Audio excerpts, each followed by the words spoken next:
पूरे भारत में house holder सर्वे शुरू होने जा रहा है और यह साल 2026 में हम सभी के लिए बेहद महत्वपूर्ण माना जा रहा है। अगर आप भारत के नागरिक हैं तो यह जानकारी आपके लिए जानना बहुत ज़रूरी है। इस वीडियो में हम उन नए नियमों और बदलावों के बारे में बात करेंगे जो आने वाले समय में लागू किए जा सकते हैं। सरकार द्वारा होने वाली जनगणना और मकान सर्वे को लेकर कई महत्वपूर्ण जानकारियां सामने आई है।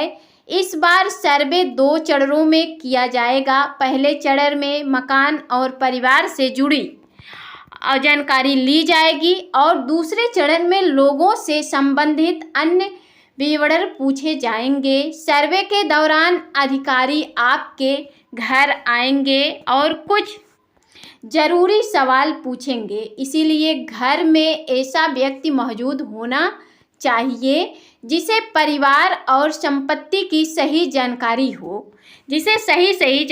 हो, थोड़ा जानकारी उसको पता हो। जानकारी देने से आगे चलकर आपको दिक्कत नहीं होगी। अगर आपने सही जानकारी दी तो परेशानी हो सकती है गलत जानकारी देने पर। इस बार सर्वे पूरी तरह से डिजिटल तरीके से किया जाएगा।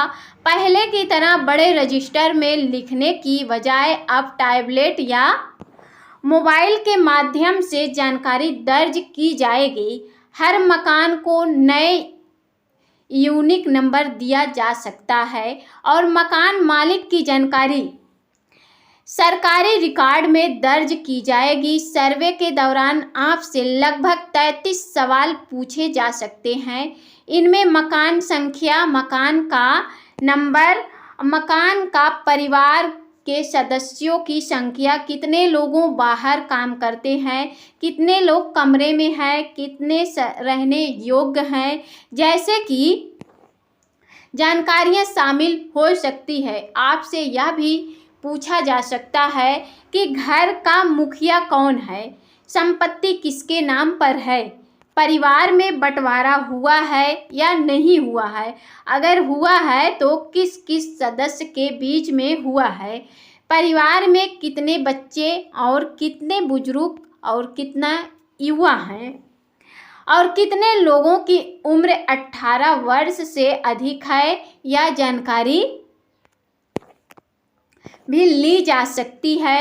इसके अलावा बिजली कनेक्शन या नहीं, बिजली का स्रोत क्या है, सोलर सिस्टम है या उपयोग करते हैं या नहीं उपयोग करते हैं, ऐसे सवाल भी पूछे जा सकते हैं। सरकार शौचालय की व्यवस्था, पीने के पानी का स्रोत और गंदे पानी की निकासी जैसी सुविधाओं भी जानकारी ले सकती है। आपसे पूछा जा सकता है कि पानी कुएं, नदी या पाइपलाइन द्वारा या टैंकर से आता है, खाना बनाने में कौन सा ईंधन इस्तेमाल होता है, जैसे लकड़ी या कोयला या एलपीजी गैस या अन्य साधन, इसकी जानकारी भी ली जा सकती है। मकान की दीवार, फर्श और छत किस प्रकार की है यह भी दर्ज किया जाएगा। यदि परिवार का कोई भी सदस्य नौकरी या काम के कारण दूसरे शहर या राज्य में रहता है तो उसकी भी जानकारी भी देनी होगी। सर्वे के समय हर व्यक्ति घर पर मौजूद होना जरूरी नहीं है, लेकिन परिवार का कोई सदस्य उसकी जानकारी और दे सके या जरूरी है। ध्यान रखें कि कई बार कुछ लोग फर्जी अधिकारी बनाकर भी घरों में घुस पहुंच सकते हैं, इसीलिए किसी भी व्यक्ति को घर में प्रवेश देने से पहले उसकी पहचान जरूर करें। घर में घुसने से पहले उसकी पहचान करें, उसकी पूछताछ करें, तब उसे घर में घुसने दें। आसपास के लोगों से पुष्टि करें कि वह वास्तव में असली सर्वे अधिकारी है या नहीं है।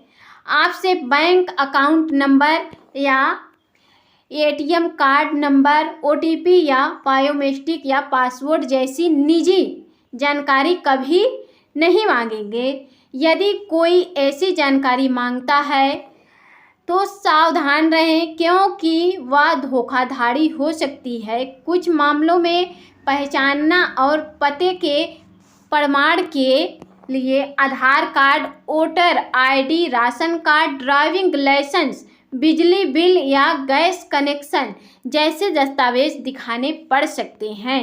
यानी कि यदि ज़मीन का मकान के कागजात आपके नाम पर नहीं है, लेकिन आप उस संपत्ति के वारिस हैं, तो वंशावली या स्थानीय निकाय से जुड़े दस्तावेजों के आधार पर जानकारी दिया जा सकती है। और गलत या फर्जी कागज बनाने की कोशिश बिल्कुल ना करें।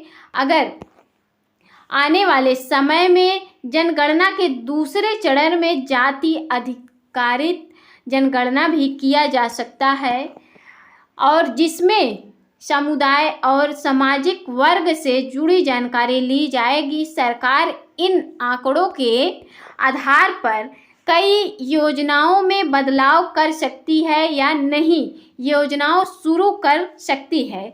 इसीलिए सर्वे के दौरान सही और पूरी जानकारी देना बहुत ज़रूरी है। घबराने की ज़रूरत नहीं है, बस सभी ज़रूरी दस्तावेज और जानकारी पहले से तैयार रखें ताकि सर्वे आसानी से आपकी हो सके। पूरा से पूरा अच्छे से आपको समझ में आ गया होगा। आप इस वीडियो को दूसरों तक ज़रूर शेयर करें, दूसरों तक पहुंचाएं, ताकि वो भी जागरूक बने, उससे भी समझ में आए। फिर मिलेंगे एक नए वीडियो में नए टॉपिक के साथ। तब तक के लिए जय हिंद, जय भारत। आपका वीडियो अंत तक देखने के लिए आपका बहुत बहुत धन्यवाद।